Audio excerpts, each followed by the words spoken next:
Welcome to OCD, Obsessive Consumer Disorder.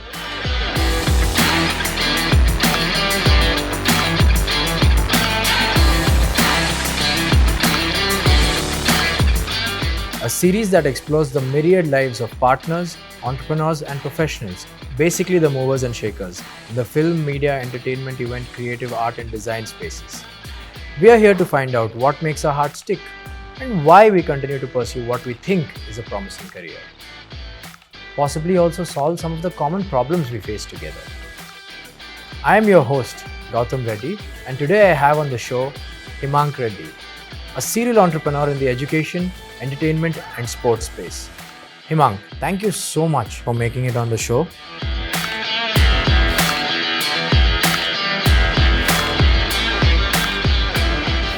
We don't usually meet on these formats, but it's a pleasure to have you on the show.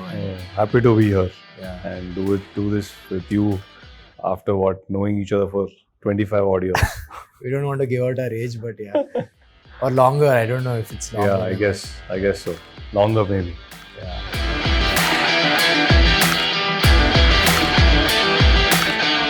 So, for the people that are watching and for them to take away something from this show about Himank, right?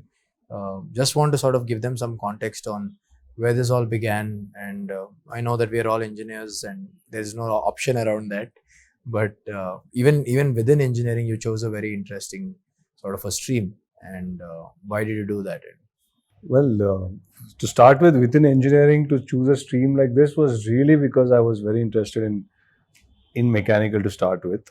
But then there was this really cool sounding group called mechatronics. So I said, It's a hybrid of mechanical and well, the definition was the amalgamation of mechanical and electrics with computer science. So something of those. Just sounded those very lines. cool. Sounded very cool, and it was to do with robotics, F1, and all of those things which I was very interested in. Even after that, the plan was to actually study further. I did get into a university in Germany, and then I just decided not to go there and take a break, and which is probably the best thing I ever did, because I think that 1 year really gave me perspective on what I wanted to do in life. I think in India, one of the things that happens is you really don't know what you want to do or what you are good at until you are already in a job, and then it becomes too difficult to sort of Is that out. because it takes time for us to be cornered into a position where we can actually think about ourselves? Yeah, and also because I feel there are choices are certainly are stringent. Thrust upon to some extent. Yeah, thrust upon to some extent. Now it's different. At least it was not like that 10, 15 years ago when we were studying. So all through the interest was there in various things. I mean, hardly in college, so I was in playing sports. I was doing and a part of an organization called ISEC, which is this youth organization. So that really sort of opened my worldview on how things are. It gave me a very different perspective on you can do and what you're good at in terms of purely skills. True. At a very young age. At a very young age, yeah. You're there 17 to 21, you're meeting industry leaders, and then you sort of tend to realize what you're good at. Are you good at marketing? Are you good at sales? Are you good at operations? Are you good at finance? So it gives you that perspective very early on. Yeah. Unfortunately, for a lot of them, doesn't happen until you're at work, because you're just studying a stream. That's the only time you get a full, well-rounded exposure. Until then, you're pretty guarded. Yeah, until then, you're just studying textbooks, you're learning a subject. And even if you're doing something in the business commerce stream, it's still very, very specific to academics, and then getting a job and then figuring out what you're actually good at. Correct.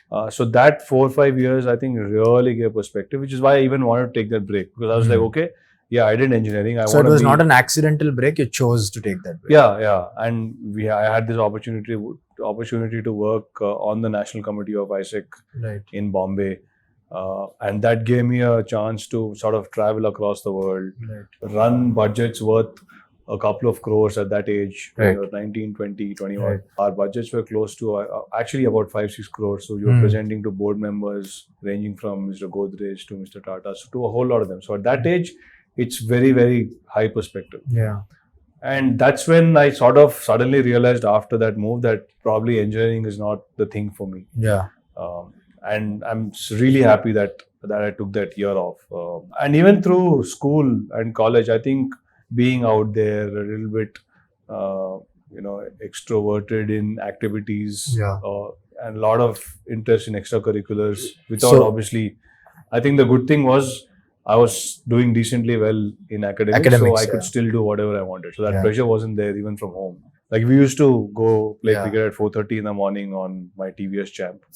So right from those Which days barely to- went up the hill, but that's another and got story. caught with cops and gave them 5 rupees for petrol and for chai and all those things.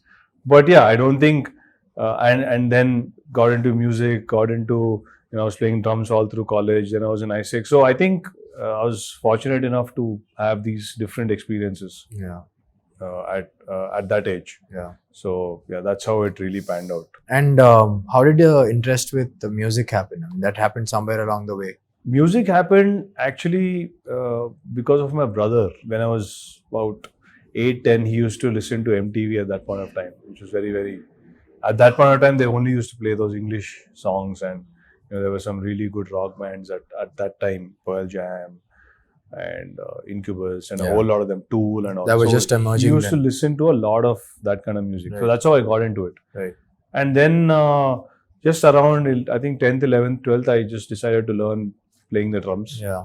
And I got into playing drums. And then in college, we just, 4 of us, me and a few others, just got together, started a band. All of us liked the same kind of music, which is very rare to find in Hyderabad. Yeah. In Hyderabad, it's usually metal, at least at that point of time. Correct. Now it's EDM or dance. Correct. I don't even Things have understand changed, that yeah. music.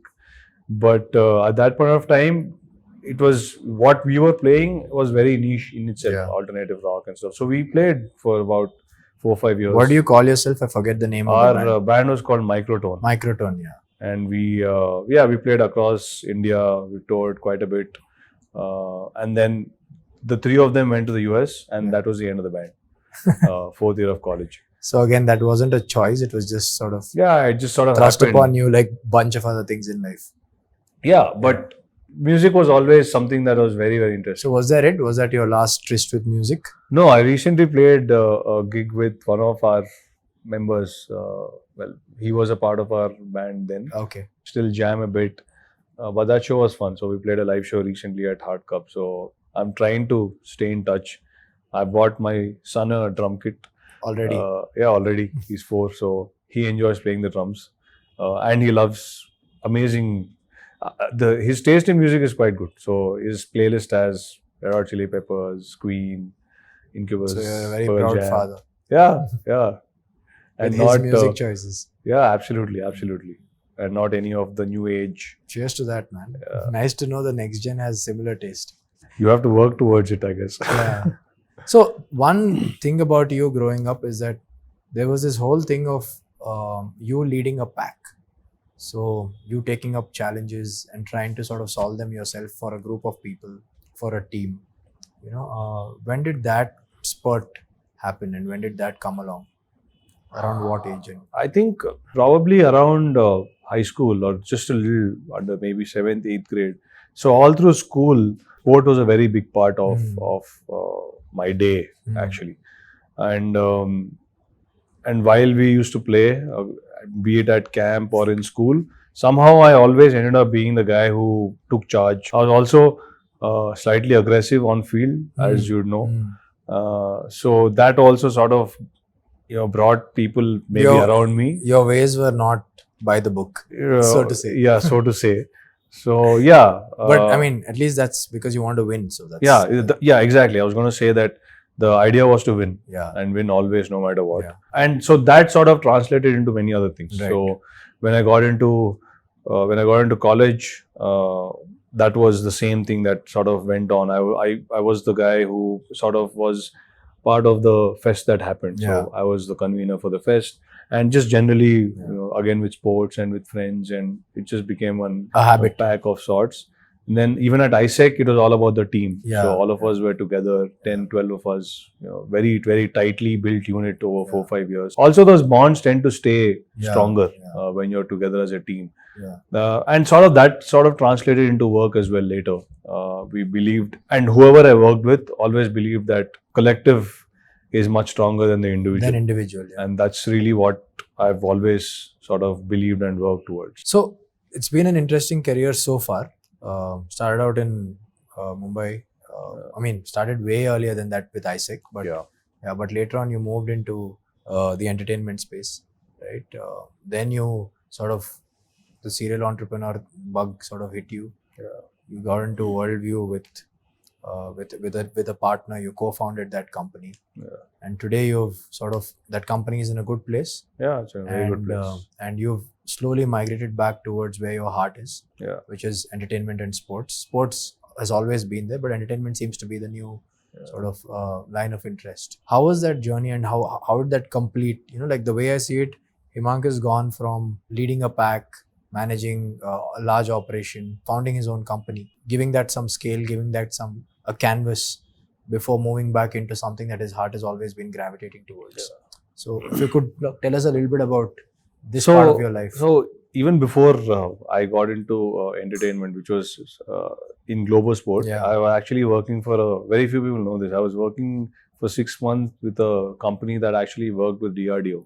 Okay. So even after ISEC was done, I really wanted to be sure that I didn't want to do mechanical engineering, be in that field, because in fact from my childhood I was very interested in cars and mechanics and all of that. So I always wanted to be a F1 team principal, or that was like my dream job. So then I got into it. I said, okay, you know what, let me try this out on the factory floor. And in 6 months I was done. I was like, this is not happening. It's not me.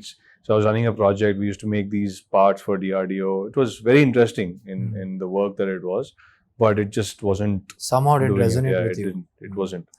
And that's when I, again, thanks to ISEC, and we have a very, very illustrious and good alumni who sort of help each other out. So I reached out to this company called Globosport, and that's how I got in. And then I moved in 2 weeks. And I was there for about a year, just about under a year.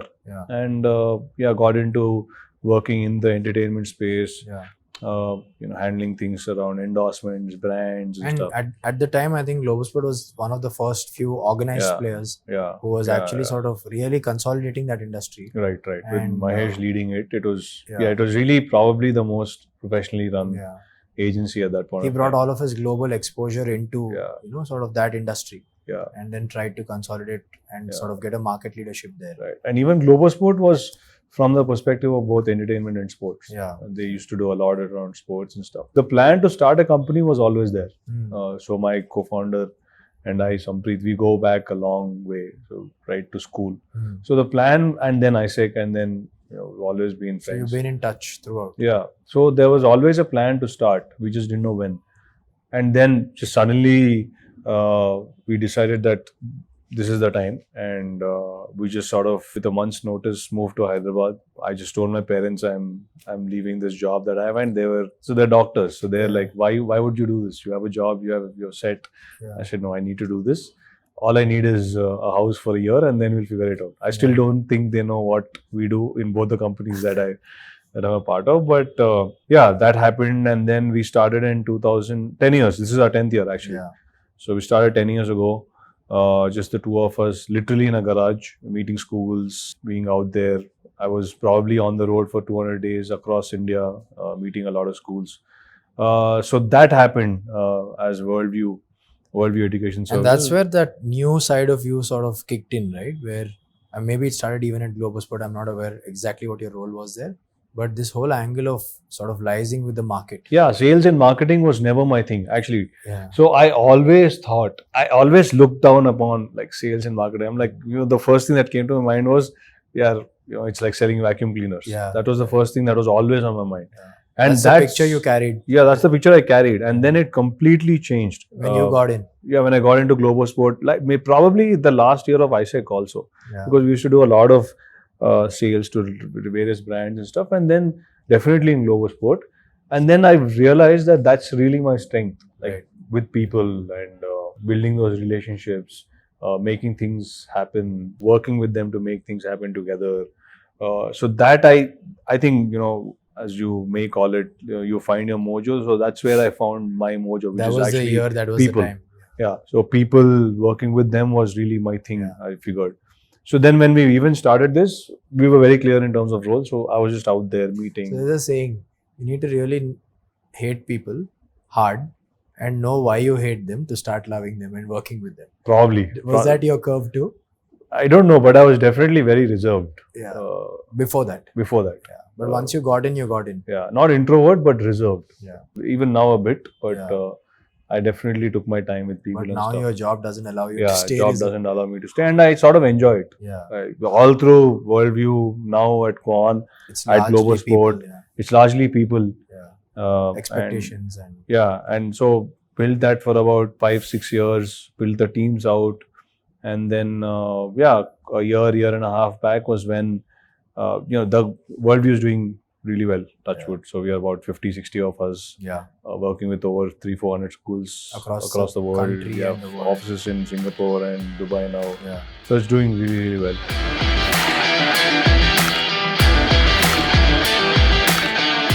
How did Kwan happen? Like when you were 6-7 years into Worldview? 8 years into Worldview, 7.5 years into Worldview. And that was also a time when, Worldview was decently settled. I think the teams were set in terms of revenue driving and the teams were built. Yeah. So And operational heads were operational heads were there, everything was there. So even my contribution as such was not at 100%. Yeah. It was comfortable. Yeah. It was comfortable. And I think I needed the next challenge for me. We would have run it. I would have been in Worldview till now. Everything would have been fine. But I think there's that, that bug that you always want to challenge yourself, keep exploring, do something more. And I always had at the back of my mind that, the idea of Worldview was to build a very sustainable business around education and really build it to a stage where we're proud of it, and we're really, really proud of that organization. And next, the plan was also to explore entertainment and sports at some point of time. And the opportunity came to sort of head the South office. They had set up a new team. They were looking for someone to head the South office, and that's when we met me, Rana, and the people at Kwan, and then it happened. So from the time I came in, were you part of Kwan before Rana brought it to the South, or no? Were you part of that formative team? Yeah, I was close to the formative team. Okay. So the people at Kwan were at Global Sport. Okay. We all worked together. So I know them really, really well. They're good friends. So that's how the connection was there. The other thing was I didn't want to move out of Hyderabad. So even the right opportunity for entertainment and sports had to be here. I think which was a big ask, but luckily it worked out. Fell in your lap. Yeah, it just literally worked out, because I don't think I was okay to compromise with the lifestyle that we are spoiled with here. Especially after you come back a second time, you were not going to. It's very difficult. You just realize how it's just better than any place in the world can be. So. Absolutely. Just you have time to do things. Correct. You can spend time, play your sport, work, go back, still go out, and you still have the day left. Pretty balanced life. Yeah. So you're part of that formative team. Yeah, part of the formative team, more as friends. So we were all in Global Sport. So when they left and started Kwan, a month before I left and started Worldview. So it was just at that point of time where we. So then when you got into Kwan, it was full throttle. Yeah, it was pretty much packaging films, listening to scripts, tying up with franchisees, managing large endorsements for A-list celebrities from the movie industry. From So how did that switch happen? How did you build your team at Kwan? And the good thing was that I knew what the work meant, and I worked in a very competitive environment in Bombay. And it's you know how it is in Bombay. Like it's really full throttle at all points of time. And also only the best survive, right? That's another. So I was exposed to the culture of Bombay when it came to entertainment and sports. So I never worked in the entertainment space in Hyderabad, in South. So I completely, it was a blank page for me. So you brought in those learnings. Yeah, I just brought it in naturally. It was not like a force fit. For me, it was, that's what I know. So that's what I want to implement. Obviously, there have been a lot of roadblocks just in terms of people understanding the agency business in the South. I'd say we are about 7 to 10 years where Bombay was 10 years ago. And I think it's moving in the right direction. I think people understand the importance of agencies and agents and why they're helpful for an artist, for a producer as such. We are here to help make better content, better films, More viable projects. more viable projects. Not Basically, to make, look out for everyone in the mix. and also be true to everyone's value. Yeah. We feel a lot of creative talent is undervalued in the South, Or is especially. not packaging their stuff well enough. Yeah. So we want to really help them. So I guess it's a part and parcel of the process. Yeah. So we do a lot of things Yeah. for every kind of talent in entertainment and pop culture. Kwan now, more than an entertainment and a talent agency, is a pop culture driven entertainment marketplace.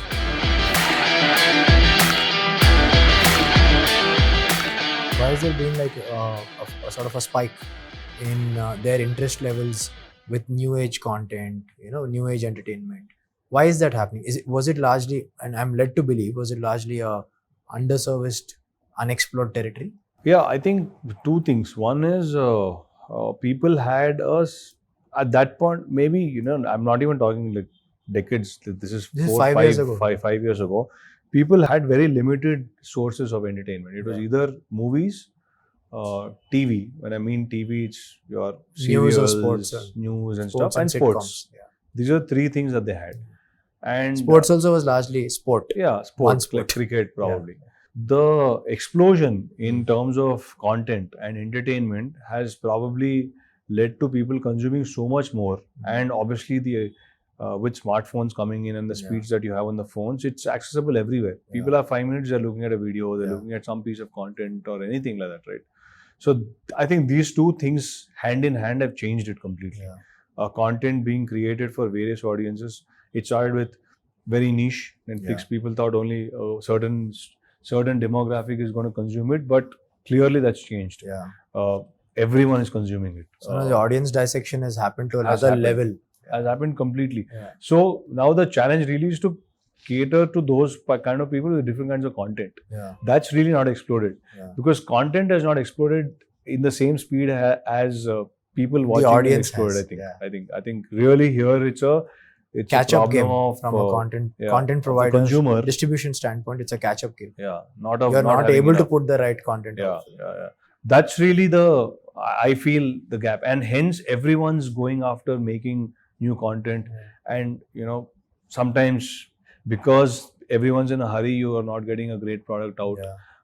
But there are enough processes that I think some of the big platforms have where they are picking good projects. Is it safe to say that, you said that actually there's a whole rush to sort of put out content because there's no formula that's emerged yet, for these dissected audiences, which is all a new set based on advent of technology or whatever. So is it safe to say that the next 3 years, 4 years, until large scale consolidation happens, is going to be the gold rush for the Indian content industry? For Indian content, absolutely. And every language. The thing is, this is a regional game more than anything else. It's no more a Hindi, it's no more a Telugu. It's fully regional. It's Marathi, it's Bengali, it's Bhojpuri, it's every language, right? Oriya, whatever. So it's also giving a lot of opportunity for those local, those filmmakers, regional filmmakers, to really showcase their talent. Like, I don't think people have had the opportunity to see the films that the Malayalam industry makes, but they're fantastic, and now they're all over, and people are talking about them, and it's high time that their skill and talent has been recognized, exhibited and recognized. Earlier, it was just because there was no scale and the money to to pump it to various. I think at some level it is also mafia driven, right? So the people that were sitting on the wealth and the territories, they really sort of controlled a lot of things. But I think technology has sort of democratized that game largely. And now access is away. There's access, right? There's access to good stuff. I don't think I would have seen a Malayalam film till the last 3 years. And in the last 3 years, I must have seen 20 of them at least. Right. So just to give you an example, that is. But so many languages, so much content. So it's very regional now. People have an outlet to express themselves. So that's the way in which the consumer is also changing. He also wants to see different stuff, cooler stuff. So you'll also see that largely the format that used to work is not really working anymore, unless it's amazing content. If it's a mass film, it has to be a good beautifully done mass. Just a fight song is not working anymore, right? So you see that change because people, after the first couple of days, if the film is not good, it's not good. People will wait to watch it at home and just relax and watch it. So unless it's a great product, people are also not coming to the theaters so much. Takeaway there is that Pushing movie makers to make better movies, better content, raising the quality game, raising the quality and the audience is hungry. The audience is ready and hungry. Yeah, that's how so technology is outpaced. Just come in and outpaced content creation. So what about sport now? Sport is a big area for you, and you've been packaging different leagues. You've been doing ground level work, understanding how the infrastructure is. So where is that headed? So even that, there's cricket, of course, and that's never going to change anytime soon. And there's enough space for the other sports. So if you see some of the other countries, there are 4 or 5 sports which do really, really well. If you really, what you need to really consider is how you're spacing these out through the year. IPL happens, of course, in April. Then you have Pro Kabaddi League, which is doing exceedingly well. Then you have ISL. Now, if they really space it out in the right way, and if there's money that's being pumped in terms of promoting the sports at a very grassroots level, I think things will change in the next 5 years, 10 years dramatically. You already see that with Kabaddi is a great story. It started from nowhere. People had their doubts, but now it's taken over the country. Fully, everyone's talking about Pro Good Kabaddi. TRPs. Yeah, amazing TRPs. Not just surprising, not just tier 1, tier 2, but also metro TRPs, high metro TRPs. And I think there's a similar thing that can happen with football as well. With the ISL coming in, city leagues coming in, it's in the 6th season. Though it's a much nicher sport as such, except for a few regions in India, I think there is still a lot of potential. A lot of kids are playing football. The India under-20 team just won the SAF Cup. As the team does well, you are bound to have fans. The time now will change once India get to the World Cup of football, and then everything's going to change. Just like how other sports like badminton has really grown because people are winning. Yeah, hockey, on the global stage, people are winning. So hockey, there is interest. Like people still follow hockey and stuff. Kabaddi, obviously, we are number 1, but we just lost the World Cup, I think, for the first time last year or something. So it's growing. I think the important thing is to create talent at a very, very grassroots level and infrastructure, and then build it from there. So some of the states that are doing well are because of infrastructure. So AP is doing well, Haryana is doing well in athletics. Obviously, cricket is across. Then you have weightlifting, which again in the north is very, very big. Weightlifting and wrestling and all those sports. The idea is to build infrastructure. I think there's enough support from the corporates now. In 5-10 years, I think it's going to change. My big bet is on sports to really kill it in the next 5 to 10 years.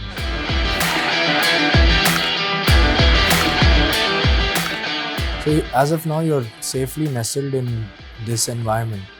And do you see another disruption anytime soon? Or it really looks like there's a long way to go. Next 5 years, you'll pretty much be consumed by... Yeah, with technology changing like this, the disruption is happening every year. Now, I think it's very, very soon we'll see a very big disruption in the way people are consuming content. It's happening right now, but it's very, very minute. Nascent. Like AR, VR. This is the next thing. Yeah. I think it's going to be a more immersive experience. How are you going to get people to like really into it? And that's going to happen through virtual reality. So it could be experiential. Yeah, and very soon. I don't see this taking too long. Yeah. It's going to become affordable. It already is affordable to a large extent, but home viewing is not yet affordable. Yeah. So I think that will change very, very soon.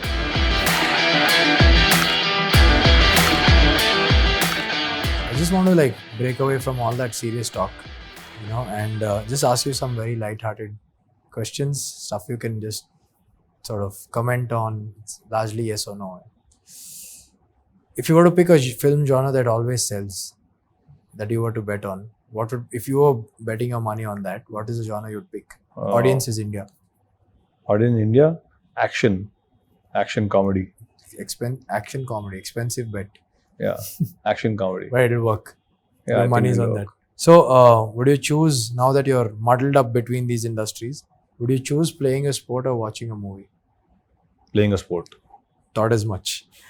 The future of the entertainment industry, I think you just answered that. Yeah, You immersive. Yeah, immersive. It's going to be experiential, immersive. Highly experiential. Highly immersive. Yeah. What would you choose if you're picking a line? A story that moves or a story that sells? A story that moves and sells. I just asked you for a yes or no answer.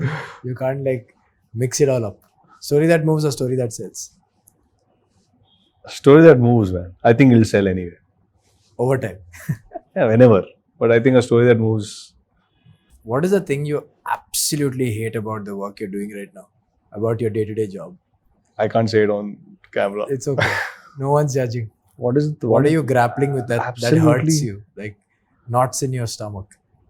There must be. Everybody has. Okay. What is the... Okay. Yeah, I think integrity is what's missing. Okay. To a large extent. If you don't mind, we could delve into this slightly further. Is it because people can't really tell who's coming from a good place and who's coming from a like a twisted space anymore?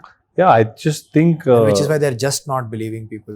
And maybe, but I also feel this industry has been...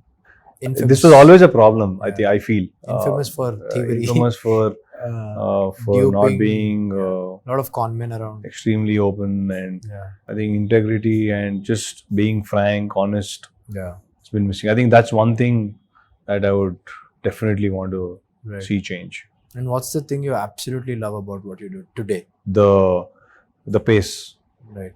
the pace, just the hustle and the bustle of Yeah. of every day. Yeah. Every day there's something new. Every day there's something different. So you're constantly caught zoning in and out of operations.